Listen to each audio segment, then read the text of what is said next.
Hey, so I'm gonna do a review on Crust by Allie Condie today. I should probably hold up the book as I say that. But before you guys comment and tell me, Whitney, I thought you said you hated the Matched series. Allow me to defend myself.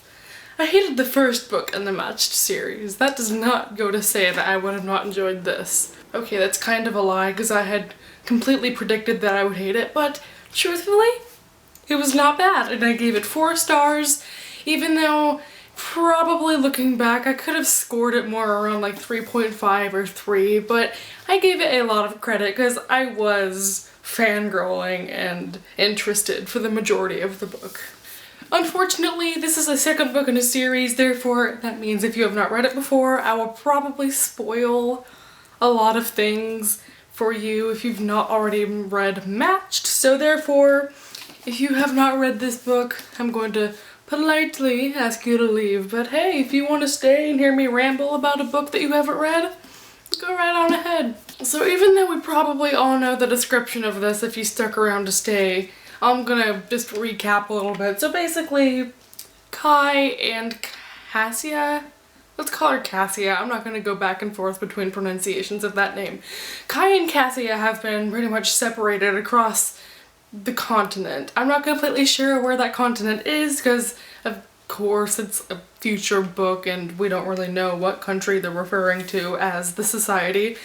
So anyway, they are not together anymore. She and Kai are just strangers on the opposite side of the globe and they're still in love. I mean, you know, long distance relationship, even though there's no communication. They want to go out and find each other, but like I said, no communication. So from the beginning I knew this was gonna take forever to accomplish because one person looking for another person that has no idea they're being looked for is a pretty slim chance you're gonna find them. So I went into this book thinking, alright, so for the first 300 pages of this book we're gonna get a depressed, crying girl walking across the country going to find her boyfriend. Which was false because 1, it's in dual perspective, and 2, it was more interesting than that and they found each other sooner than I would have thought they would. The whole journey in the first half of this book was fantastic. I was very bored and Matched because she again was kept up in a society that was very strict. But whenever I read this, I was just very captivated by her freedom and it was so much better of a story. I just broke a thing off my pants. Oh my gosh, I'm gonna cry. I've had these pants for like 2 days and this spike already broke off the side. So definitely an A+ to the whole adventure outside of the society, walking around, scrounging for food. It was so interesting. I loved that part. And it was in both their perspectives. So you got in one chapter the perspective of a girl who's never seen these things before, who's finding herself and journeying literally through all this barren desert, just learning everything about things she's never seen before. And then you have the perspective of a guy who has literally lived in this area and knows everything about it. So you're simultaneously getting the perspective of somebody who's new to this world and somebody who knows the world. And the combination was so great that it was, if the book would have stopped when they found each other, this probably could be a 5-star book in my opinion, but we ended up having some conflict afterward that I think was just very childish. And I think Indy and Eli were great additions to the story. However, I think in the end, Indy she ended up annoying me.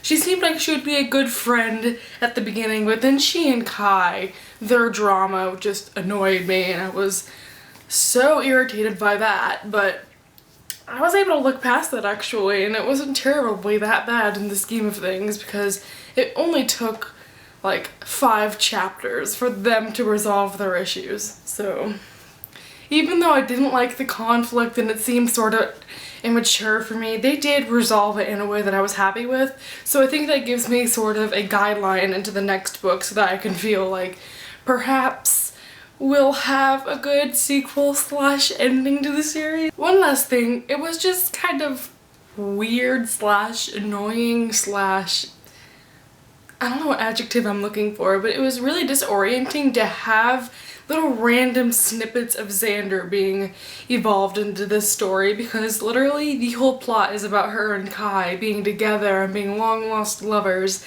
And then every now and then a little snippet of Xander would sneak in and she'd be like, I love you, Kai, but Xander. And then they're all doing this stuff with Kai, but then there would be the back thought of Xander still existing. And that back thought was kind of irritating because it's trying to be a love triangle, but it's not. I mean, they're best friends, and it was nice to see Xander in the beginning of the book, but it was, I don't want to keep saying irritating, but it was. So, am I just upset that I don't like Xander, or is it annoying that Xander was? Am I just biased? I might just be biased. Again, had Kai not been there, this probably would have been a very low rated book for me, because that boy saved everything. Whenever they found each other, I was just fangirling so hard, but there were other people in the room, so I had to contain myself. You know that feeling when you're like, ah, yes, yes, I love you so much. But there's people around you, so you have to be like, life is so hard. Like I said, I gave it 4 out of 5 stars. I was interested and I loved most of the book, so I think it would be unfair if I gave it anything lower, because I mean, I did like it. I'm just gonna go ahead and apologize to all people I may have offended saying that I hated the matched series, because it got better. And I heard it got worse, but I think it got better. Well, that was it for this video. If you're interested in seeing how I reached once I received that in the mail, oops, I don't have any books coming in the mail. What are you talking about? Let me know if you want a review on the rest of the series. But until then, thank you for watching and I'll see you next time. Mwah.